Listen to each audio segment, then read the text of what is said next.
what I'm going to talk you about is something.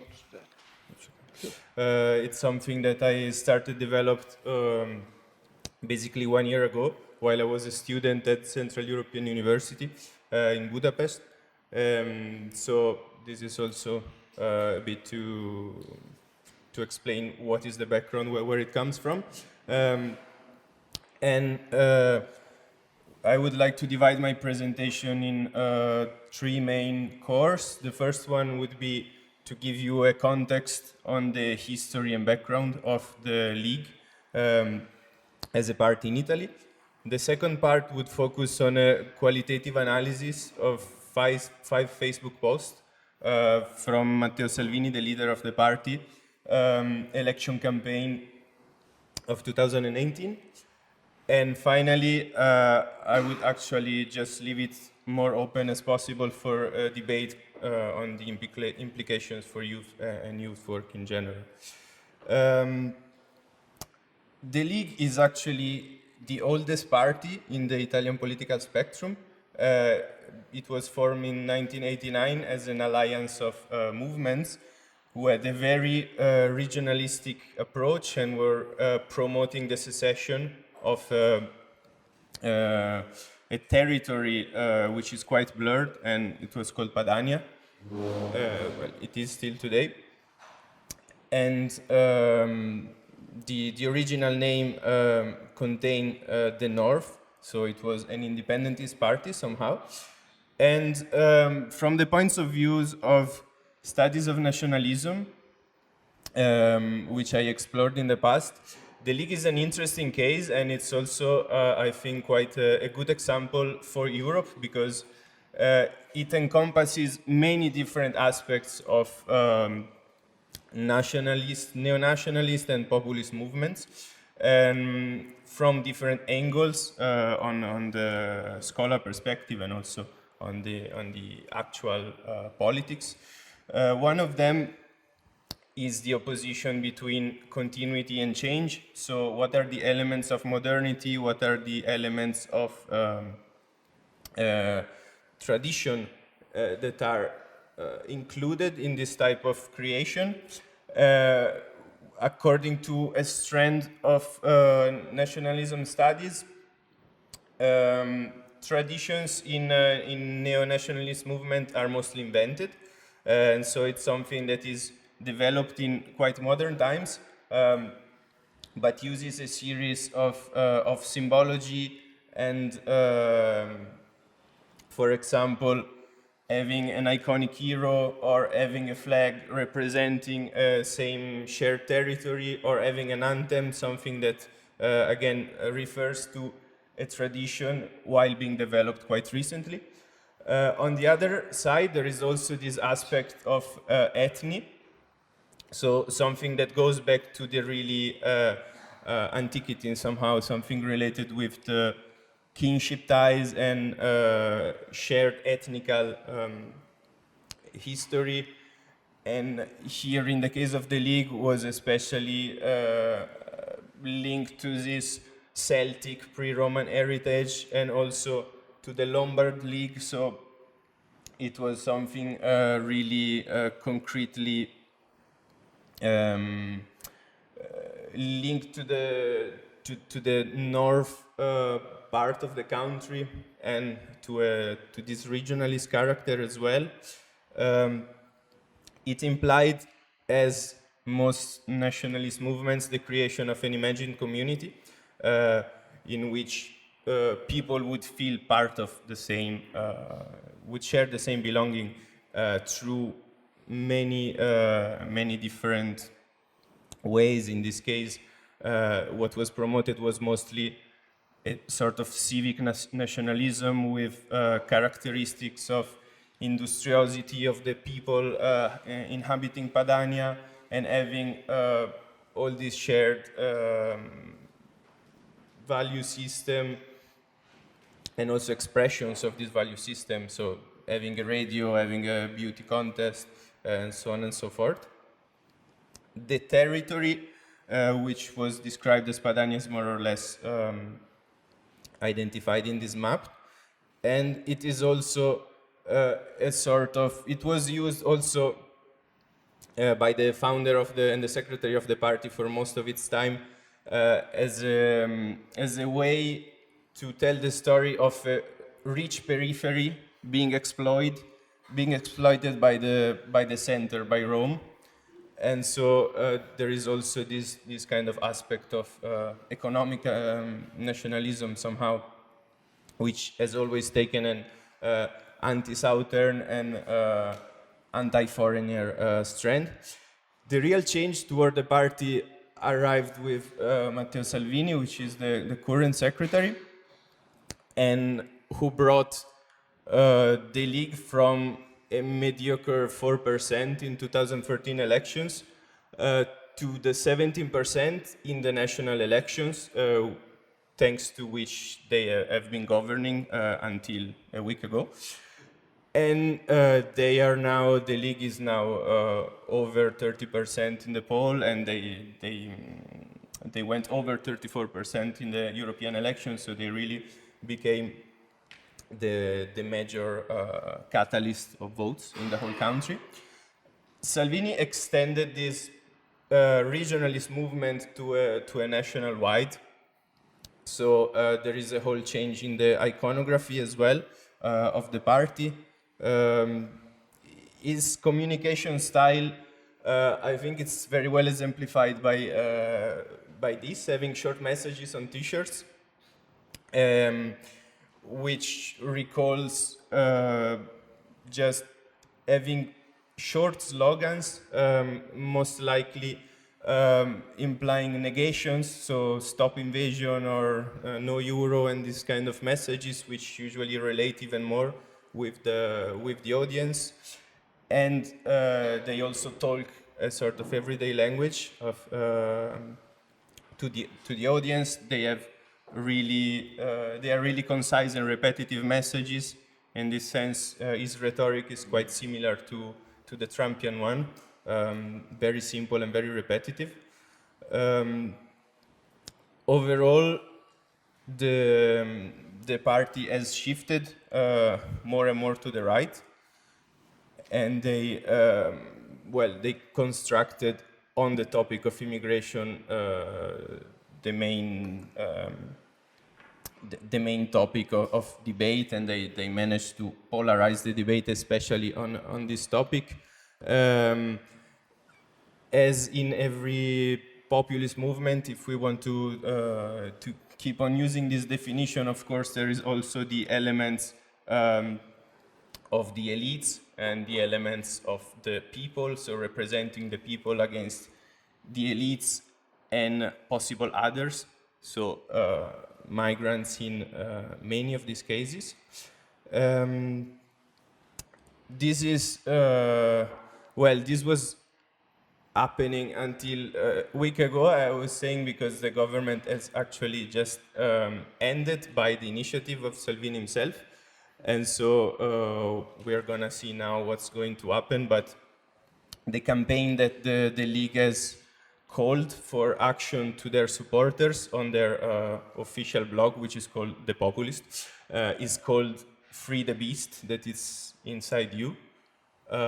So it doesn't pre-announce a very calming tone of the debate, but rather, again, to insist even more on this immediate and very emotional style of communication. If we take a step back and we actually want to analyze part of the communication campaign of the League, of the 2018 campaign, what I propose here is the qualitative analysis of 5 posts, which are representative pictures and related statements from a sample of, from the overall post of Matteo Salvini's Facebook page, the official one, from the start of the election campaign to the end of it. In these 297 pictures, 1/4 of them directly refer to immigration and Islamophobia. So there is a direct reference either in the picture or in the post which describes the picture. A second category that I used, but I didn't analyze in depth, contains indirect references. So, for example, descriptions or pictures which recall to others, to other topics or threats that are presented in slightly different ways. And a third category contains posts which are just related to events or explication about the voting system and so on and so forth. The theoretical background for this analysis relies partly on the theories of sociology of prejudice, so mainly about the national in-group identification and on the fact that the in-group is here presented in national terms. So the Italian in-group identification as an improved evaluation against an out-group, which is represented by immigrants and especially gets inputs from Islamophobia in general. What has been called politics of fear refer to the features and means of expressions of so-called right-wing populist politics. And in particular, what is important in this type of communication that we are going to see in this post is the use of a rhetoric of exclusion. So again, this way of representing the League and the Italian people represented by the League as a well-bounded demos against outgroups through a performative style of communication in which the leader is always represented as in a front stage performance, as sharing the experiences with friends and with even very personal and intimate moments. And third is the racist ideological context, which is nothing new, but it's here redirected in a way to call for the safeguard of the civilization, which is reinterpreted rather in Christian terms, in white European logic, of course. What I've been using is the methodology of discourse historical analysis, which offers ways to look at content, on the strategies of providing this content and the linguistic terms which are also used. They are summarized in these different strategies, which I will tackle. And also the multimodal visual approach, which is quite step-by-step approach to analyze images. And so you really go from the plain description of the image to the topic conveyed, and you go more to the abstract interpretation of what those pictures tell. Other elements that are important to keep in this analysis and in general when talking about far-right and populist movements are epistemic communities, which could sort of be described as a targeted public of the message, so someone, the kind of public that has an implicit knowledge of the content in a way that it could be addressed through a calculated ambivalence. So sometimes, especially blatant form of stereotypes of or racist declinations are sort of hidden, or they pretend to be ambiguous because there is this principle of calculated ambivalence. And also very practically, we can look at the framing of the images, of the graphic elements that also tell a lot about the communication in general. So these are the 5 posts. The first one I'm looking at, it's from the 5th of January 2018, and it refers to a campaign of the Egyptian Museum of Turin to offer discounts to Arabic visitors. And I hope you can all read, so I don't have to repeat the whole post. But what we can see here is visually there is a symmetry and a transition which always represent a sort of logic transition as well. So you can see the picture in in the upper side that refers to the banner in the lower part. And the sign on the banner sort of confirms what the picture is suggesting, which is quite, let's say, reversal, a sort of reversal of the racist discourse. So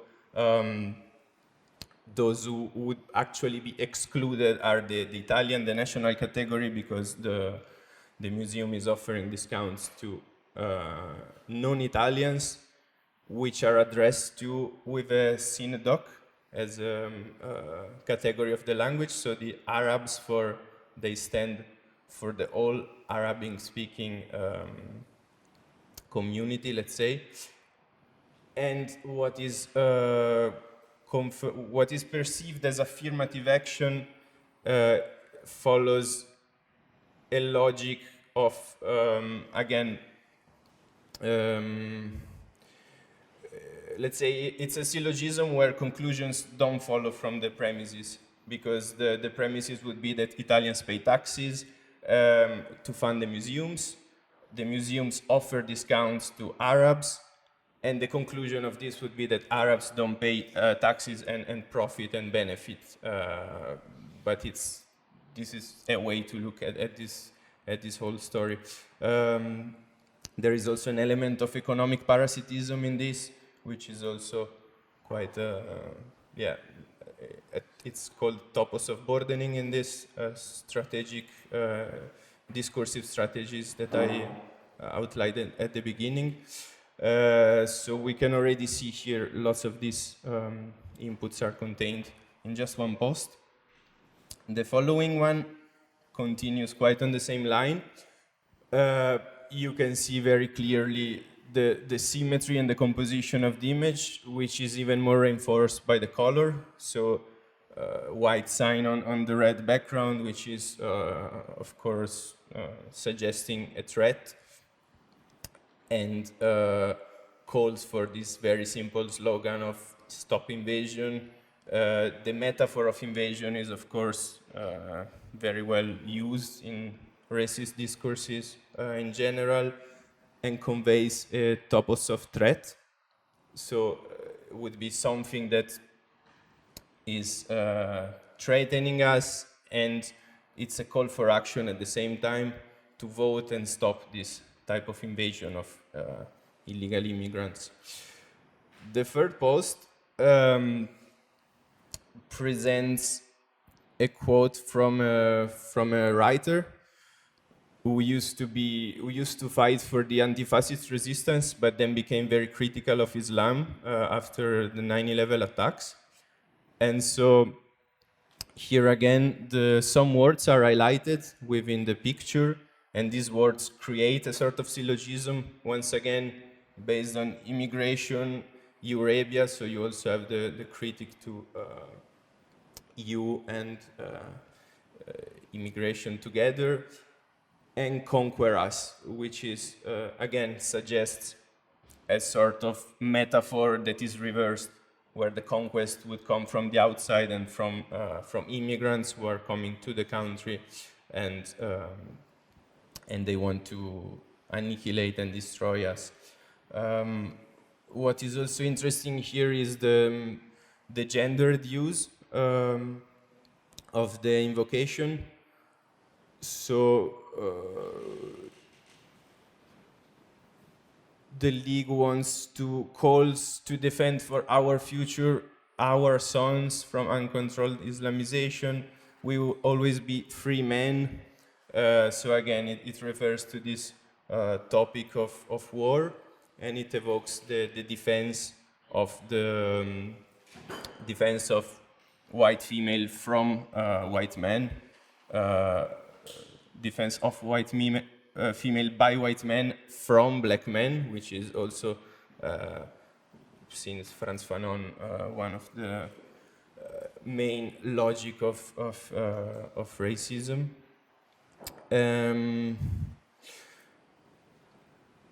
There is, once more, this logic, which is similar to the ones we were describing before, of the narrative of betrayed people. So it's a sort of victim-perpetrator reversal where we are in danger and we need to defend ourselves. This continues further after this this episode happened. So a Nigerian immigrant was arrested for, which was later confirmed, having killed in an horrific crime story one Italian girl.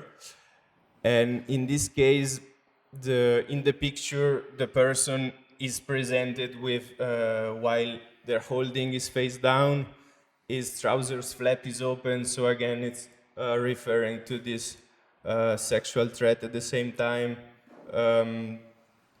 you have it is referred as to vermin in caps lock. So it describes the person out of the realm of human and in the realm of animal, which again, this has many historic parallelisms. The Stop Immigration slogan offers the answer to all of this, even if, once again, it responds to a general climate, to a general topos of danger, which is very specifically constructed. After 2 days after this news was shared, one far-right fundamentalist from Italy was arrested for shooting around 30 people in Macerata, in a city in the center of Italy. And after doing this terrorist attack, he just covered himself with an Italian flag and did the fascist salute. So the tension in the country was really high at this moment, in this stage.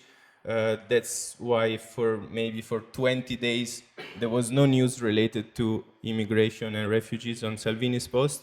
But almost a month after, we can see this picture, which again takes a very a non-lieu, so a place which could be everywhere in the country, and reflects the image of this naked young man, which brings back to again this construction, this imagination of the natural savage, and lots of that brings back to racist ideologies. At the same time, it reinforces the generalization of refugees. The word is under bracket, as if it's not taken seriously, and it serves as a generalization for all the different situations that could be found within the country. And once again, there is this call for action somehow, and general invocation to vote and to bring back respect, order, and tranquility. So positive emotions against this overall danger that we can see. We can once again extract few elements that are recurring from this case to populism and far-right ideologies in general, which are the presence of a charismatic leader, which refers to himself as a direct expression of people against outgroups as elites and others. What strikes especially is this presence of emotionalized communication. And this is based especially on frames which recall anger and fear, and especially anger is even more stronger than fear. So there is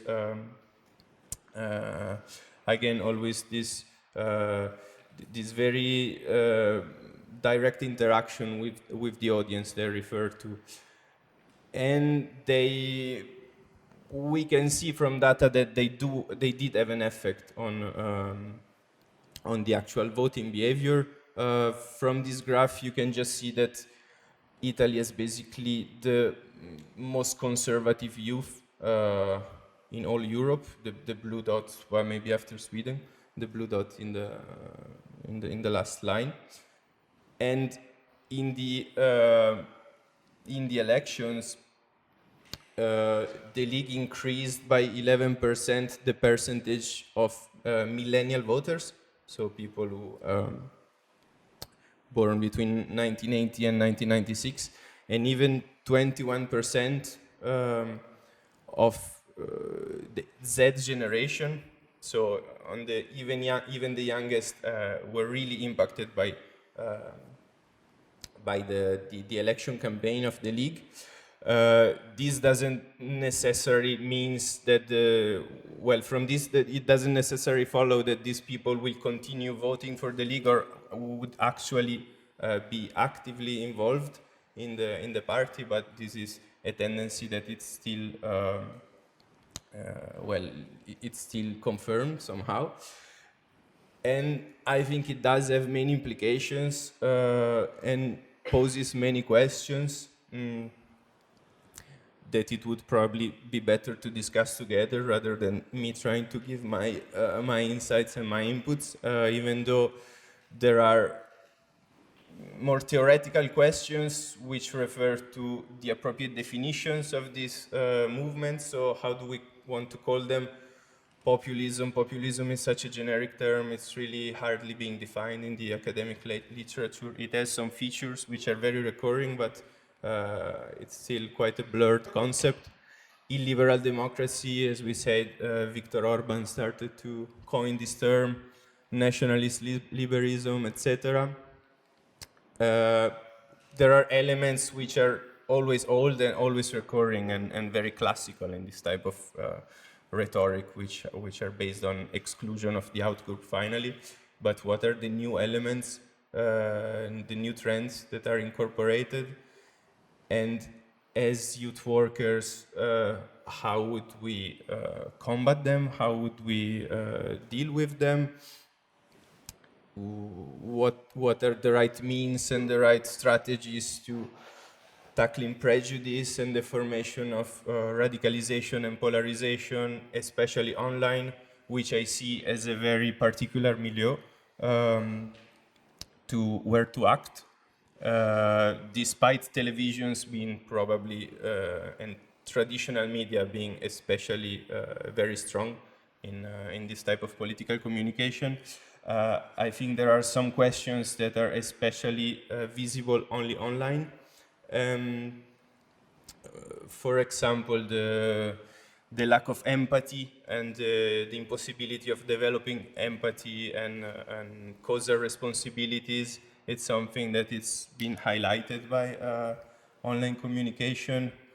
At a more general level, this has also changed our conception of time and how do we perceive acting politically in a time spectrum. So these are all questions that I would probably turn to you, even though, yeah, I hope I gave some hints to look at them. And this type of methodology also could be useful to analyze other cases, and even in very practical daily activities with young people could be used to explore other contexts and similar cases. So, yeah, thank you, and I will turn to you for the questions. Thank you very much.